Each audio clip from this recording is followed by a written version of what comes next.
All right, Dan, thank you. As Dan mentioned, we have some wind, a little bit of rain on the way. Bad news for our weekends, especially for one community in the Riverdale area of Sussex County, because it means flooding.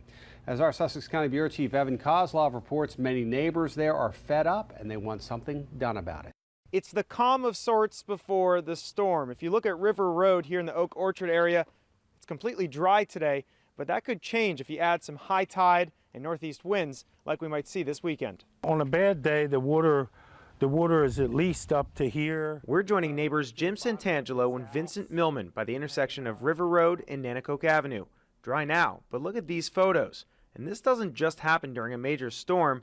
Santangelo says that this is typical of high tide when it gets windy and rainy. The water backs up through these storm drains, this one here and the one across the street, and floods the road. And naturally, Santangelo says he's frustrated. That's because over the last 6 years, he's reached out to the state departments of transportation and natural resources, as well as the governor's office, state legislators, really anyone who would listen, but to no avail. And a look through Santangelo's emails shows it all. In 2011, a DelDOT official said it would cost $18,000 to fix the drainage problem, which was simply out of the question at the time. 1 year later, Superstorm Sandy led to a community meeting to address the drainage problem as a whole in the Oak Orchard area. But all these years later, the intersection remains the same.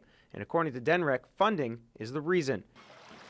Brooks K. Hall of DENREC tells WBOC that the agency has identified 30 drainage trouble spots in the Oak Orchard area, but have only moved forward with the top 5. Right now, this intersection ranks 14th. But Millman says that he fears for the safety and well-being of his community. Flood insurance doesn't cover everything. You know, if that house got flooded, I'd lose everything. Santangelo says that this problem is worse during high tide. That means for this Saturday night, it will be between 8 and 10 o'clock at night.